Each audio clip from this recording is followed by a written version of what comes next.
வணக்கம் நண்பர்களே, உங்கள் வெற்றியை நோக்கியே எங்கள் பயணம். இன்றைக்கி நம்ம என்ன பார்க்க போகிறோன்னா, வேர்ச்சொல்லை கொடுத்து வினைமுற்று வினையெச்சம் பெயரெச்சம் வினையாளனையும் பெயர் தொழிற்பெயரை உருவாக்குதல், அதை தான் பார்க்க போகிறோம். ஆல்ரெடி நம்ம வேர்ச்சொல் அப்படின்னு தனியாகவே பார்த்துட்டோம். அதுக்கு அடுத்து இதை தனியாக பார்க்கலான்னு சொல்லியிருந்தேன். இப்போ அதை தான் கொண்டு வந்திருக்கிறோம். நம்ம நியூ சிலபஸ் வைஸ் பார்க்குறதுல இது 22வது வீடியோ. இதுவும் ரொம்ப முக்கியமான டாபிக் தான். நியூ சிலபஸ்லேயும் கொடுத்துருக்குறாங்க. நீங்கள் எந்த ஆண்டு கொஷின் பேப்பர் எடுத்து பார்த்தாலும் 2லேருந்து 4 கொஷின் வரைக்கும் கேட்டிருப்பாங்க. அதனால் கொஞ்சம் நல்லாவே பார்த்துக்குங்க. வாங்க பார்க்கலாம். நான் நியூ சிலபஸ் வைஸ் போடுற வீடியோ உங்களுக்கு தொடர்ந்து கிடைக்க என்னுடைய சேனலை சப்ஸ்கிரைப் பண்ணி வச்சுக்கோங்க. பெயரெச்சம். ஒரு எச்சம் பெயரை கொண்டு முடிவது பெயரெச்சம் அப்படின்னு சொல்கிறாங்க. இப்போ எச்சம் அப்படின்னா என்னென்னா, முற்றுப்பெறாத ஒரு சொல்லை தான் எச்சம் அப்படின்னு சொல்கிறோம். பெயரெச்சம் காலத்தையும் செயலையும் காட்டும்.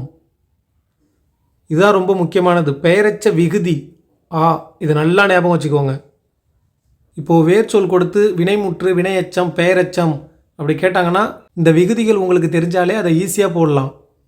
ஏன்னா 95% இந்த விகுதிகள்லேயே நம்ம ஆன்சரை கண்டுபிடிக்கிற மாதிரி தான் இருக்கும். இப்போது பெயரெச்சத்திற்கான சில உதாரணங்களை பார்க்கலாம். இப்போது படி அப்படின்னு இருக்குது. இதனுடைய பெயரெச்சம் என்னவா இருக்குன்னா விகுதியை கொண்டு முடியணும். இப்போ படி அப்படின்னு இருக்கு. படித்த லாஸ்டில் விகுதி வருதா, படித்த, அவ்வளோதான். அந்த விகுதிகள் தான் நம்மளுக்கு ரொம்ப முக்கியம். இப்போ இந்த தாவையே பிரித்து பாருங்க. இத்து ப்ளஸ் அப்படின்னு தான் வரும். இப்போ விகுதி ஆனா டைரெக்டாக நமக்கு வராது, கிடைக்காது. ஆல்ரெடி படித்த ஸ்டூடெண்ட்லாம் தெரியும். இப்போ நியூவாக வரவங்களுக்காக சொல்கிறேன். அந்த விகுதியே டைரெக்டாக நம்ம முடிவில் வருமானு கேட்டால் வராது. அதனுடைய ஒளியை வச்சு நம்ம அந்த விகுதியை தீர்மானிச்சுக்கணும். இப்போது படினா படித்த, அதே மாதிரி முடி, முடித்த, அதே மாதிரி நடி அப்படின்னு எடுத்துக்கிட்டாலும் நடித்த. இவ்வளோதான், ஒன்றும் இல்லை. அந்த விகுதியை மட்டும் நம்ம ஞாபகம் வச்சுக்கிட்டாலே போதும். நான் எடுத்துகிட்டு வந்திருக்கேன், இருக்கு பார்க்கலாம் வாங்க. இதில் பாருங்கள், உங்களுக்கு ஒவ்வொன்றுத்துக்குமான டிஃப்ரெண்ட் உங்களுக்கே தெரியும். இதில் பாருங்கள், பெயரெச்சம் அடி அப்படிங்கிற வேர்ச்சொல்லோட பெயரெச்சம் என்ன கொடுத்துருக்காங்கன்னா அடித்த. விகுதி எழுதிக்கலாம் பார், பார்த்த, மலர், மலர்ந்த. செய் அப்படிங்கிற வேர்ச்சொல்லுக்கான பெயரெச்சம் செய்த. கத்து அப்படிங்கிறதுக்கு கத்திய. எழு அப்படிங்கிற வேர்ச்சொல்லுக்கான பெயரெச்சம் எழுந்த. தடு, தடுத்த. வா, வந்த. விடுங்கிற வேர்ச்சொல்லுக்கான பெயரெச்சம் விடுத்த. வேய் அப்படின்னா வேய்ந்த. எல்லாத்துலேயுமே பாருங்கள் விகுதியோடையே முடியுது. அடுத்து வை, வைத்த. வரை, வரைந்த. படி அப்படிங்கிற வேர்ச்சொல்லுக்கான பெயரெச்சம் படித்த. கூடி, கூடிய. கல, கலந்த. கோடு அப்படின்னா கொடுத்த. கல் அதனுடைய பெயரெச்சம் கற்ற. தொடு அதனுடைய பெயரெச்சம் தொட்ட. வீழ் அப்படிங்கிற வேர்ச்சொல்லுக்கான பெயரெச்சம் வீழ்ந்த. கான், கண்ட. உடை அப்படிங்கிறதுக்கான பெயரெச்சம் உடைத்த. ஓடு அப்படிங்கிறதுக்கான பெயரெச்சம் ஓடிய. எழுது அப்படிங்கிறதுக்கான பெயரெச்சம் எழுதிய. நீங்கள் நிறைய சொற்களை சொல்லி பார்க்கும்போது உங்களுக்கு பழகிடும், ஈஸியாக கண்டுபிடிக்க வந்துடும். உழு அப்படின்னா உழுத. அஞ்சி அப்படிங்கிற வேர்ச்சொல்லுக்கான பெயரெச்சம் என்னன்னா அஞ்சிய. பூன் அப்படின்னா பூண்ட. நறுக்கு அதனுடைய பெயரெச்சம் நறுக்கிய. பேசு அப்படிங்கிற வேர்ச்சொல்லுக்கான பெயரெச்சம் பேசிய. வில், விற்ற. நோக்கு, நோக்கிய. ஓம்பு, ஓம்பிய. இயம்பு, இயம்பிய. இதே மாதிரி தான். இப்போது பெயரெச்ச விகுதி ஆன்னா நம்ம கொஸ்டினில் பெயரெச்சத்தை கேட்டிருந்தாங்கன்னா அப்படிங்கிற முடிகிற சொற்களை நம்ம ஆன்சராக தேர்ந்தெடுக்கலாம். அடுத்து பார்க்கலாம்.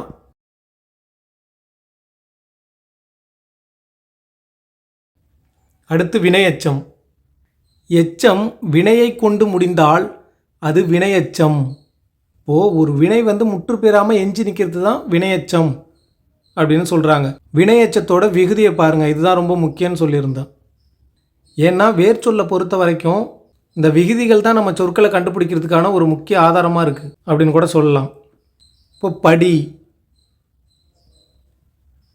அதில் என்ன பார்த்தோம்? பெயரெச்சத்தில் படித்த அப்படின்னு பார்த்தோம். இதில் ஊ விகுதியும் ஈ விகுதியும் இருக்குது. இப்போது படித்து. அதே மாதிரி முடி அப்படிங்கிற வேர்ச்சொல்லுக்கான வினையெச்சம் என்னென்னா முடித்து. பாருங்கள், ஊ விகுதியிலே முடியும். இது இத்து ப்ளஸ் ஊ அப்படின்னு முடியும்.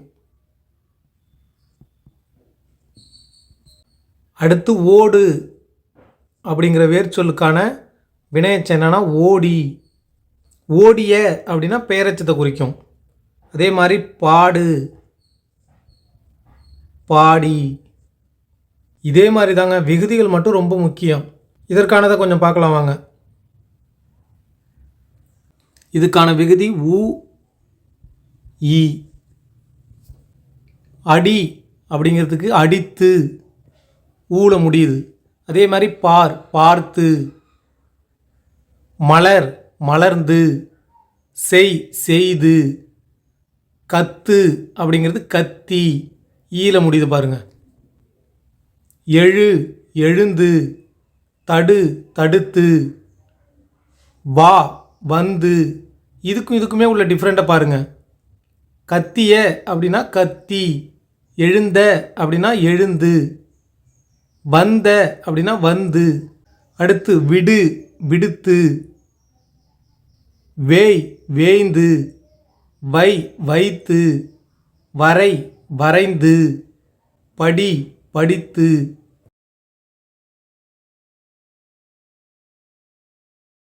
விகுதிகளை நீங்கள் மனப்பாடமே பண்ணிக்கிட்டாலும் சரிதான், நம்மளுக்கு ஞாபகம் இருக்கணும், இருந்தாலே போதும், நம்ம ஆன்சர் பண்ணுறதுக்கு ஈஸியாக இருக்கும்.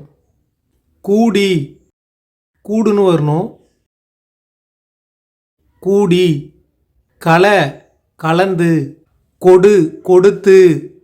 கல், கற்று. தொடு, தொட்டு. வீழ், வீழ்ந்து. காண், கண்டு. உடை, உடைத்து. ஓடு, ஓடி அப்படின்னு வரணும். எழுது, எழுதி. உழு, உழுது. அஞ்சு, அஞ்சி. பூண், பூண்டு. நறுக்கு, நறுக்கி. பேசு, பேசி. வில், விற்று. நோக்கு, நோக்கி. ஓம்பு, ஓம்பி. இயம்பு, இயம்பி.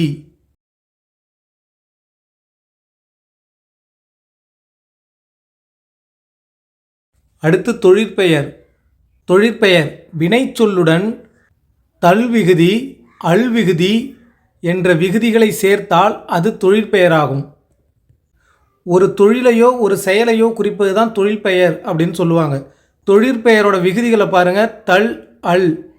இருக்கிறதுலே தொழிற்பெயர் தாங்க ரொம்ப ஈஸியானது. என்ன சொல்லியிருக்காங்க? வினைச்சொல்லுடன் தல், அல் என்ற விகுதிகளை சேர்த்தால் அது தொழிற்பெயராகும்.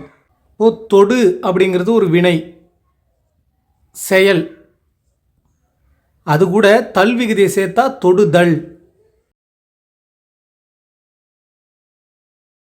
இதே மாதிரி தான் தல் விகுதியில் முடிகிற எல்லாமே தொழிற்பெயரை தான் குறிக்கும். அதே மாதிரி பாடு, இதை தொழிற்பெயரை எழுதணும்னா பாடுதல். பிடி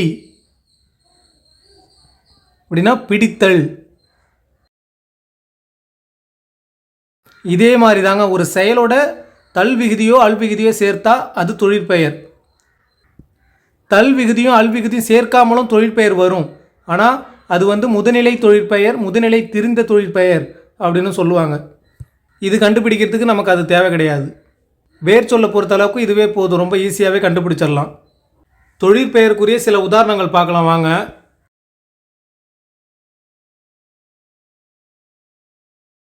தொழிற்பெயரோட விகுதி தல், அல். அடி என்ற வேர்ச்சொல்லுக்கான தொழிற்பெயர் என்னன்னா அடித்தல். பார் அப்படிங்கிற வேர்ச்சொல்லுக்கான தொழிற்பெயர் பார்த்தல். மலர் அப்படிங்கிறதுக்கான தொழிற்பெயர் மலர்தல். செய் அப்படிங்கிற வேர்ச்சொல்லுக்கான தொழிற்பெயர் செய்தல். கத்து அப்படின்னா கத்துதல். எழு அப்படின்னா எழுதல். தடு தடுத்தல். வா வருதல். விடு விடுதல். வேய் வேய்தல். வை வைதல். வரை அப்படிங்கிறதுக்கான தொழிற்பெயர் வரைதல். படி அப்படிங்கிறதுக்கான தொழிற்பெயர் படித்தல். கூடு அப்படிங்கிறதுக்கான தொழிற்பெயர் கூடுதல். கல கலத்தல். கொடு கொடுத்தல். கல் கற்றல். தொடு தொடல். வீழ் வீழ்ச்சி. காண் காணல். உடை உடைத்தல். ஓடு ஓட்டம். எழு எழுதுதல். உழு உழுதல். அஞ்சி அஞ்சுதல். பூண் பூணல். நறுக்கு நறுக்கல். பேசு அப்படிங்கிறதுக்கான தொழிற்பெயர் பேசுதல். வில் விற்றல். நோக்கு நோக்கல். ஓம்பு ஓம்பல். இயம்பு இயம்பல்.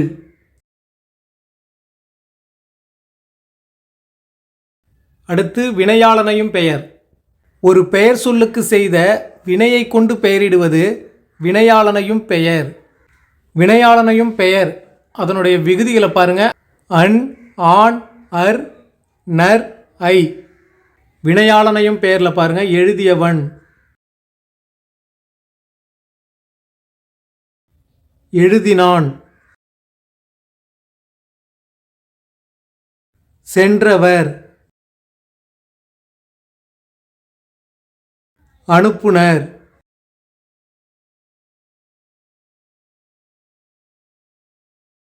பார்த்தவனை.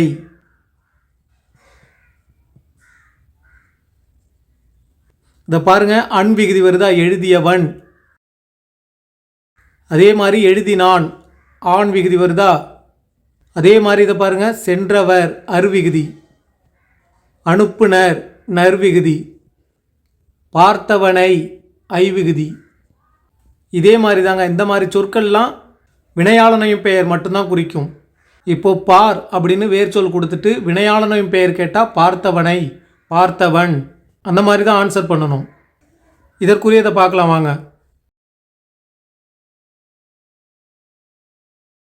இதுக்கு விகுதி என்ன? நிறையா இருக்குது.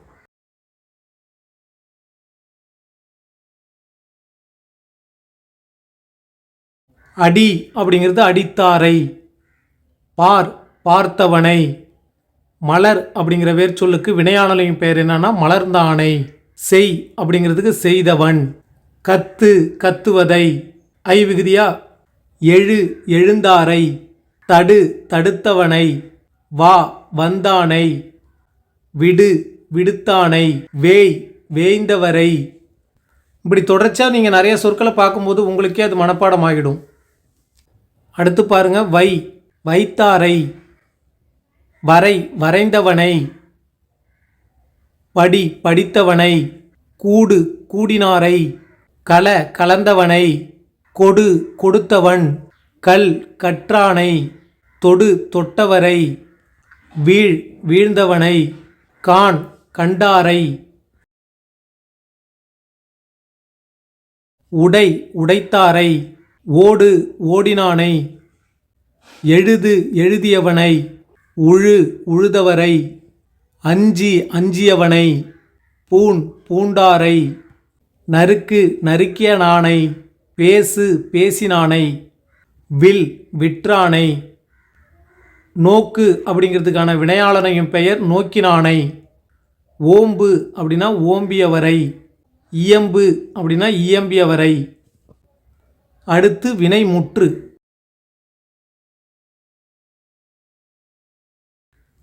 வினைமுற்றை நம்ம இதிலே பார்த்துக்கலாம். மற்ற சொற்களை எல்லாத்தையுமே பாருங்கள். அடி அடித்து அடித்த அடித்தாரை அடித்தல் இதில் ஏதாவது முற்று பெற்றா மாதிரி இருக்கா? எதுவுமே கிடையாது.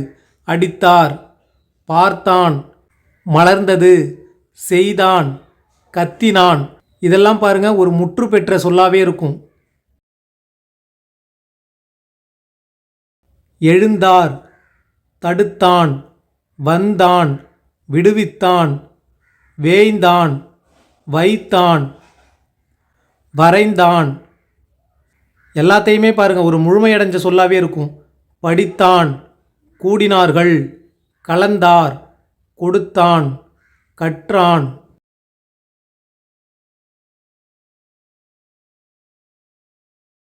தொட்டது, வீழ்ந்தான், கண்டான், உடைத்தார், ஓடியது, எழுதினார், உழுதார், அஞ்சினான், பூண்டார், நறுக்கியது, பேசினார், விற்றான், நோக்கினான், ஓம்பினார், இயம்பியது. இந்த மாதிரி முழுமை பெற்று நிற்கிற சொற்களை நம்ம வினைமுற்று அப்படின்னு சொல்கிறோம்.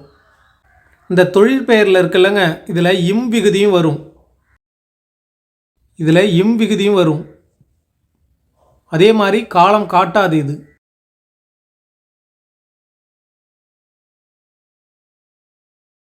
இம் விகுதியை ப்ரீவியஸ் கொஸ்டின் பேப்பரில் கேட்கல, நான் செக் பண்ணி பார்த்துட்டேன்.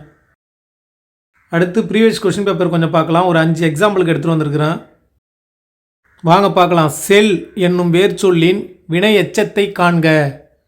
இப்போ தான் பார்த்தோம் வினை எச்சத்துக்கான விகுதி என்ன? உ இ. அப்போது சென்று, ஆப்ஷன் பி தான் சரியானது. படு என்னும் வேர் சொல்லின் தொழிற்பெயரை தேர்ந்தெடுக அப்படின்னு கேட்டிருக்காங்க. தொழிற்பெயருக்கு என்ன விகுதி சொன்னோம் நம்ம? தல் விகுதி. அப்போது படுதல், ஆப்ஷன் டி.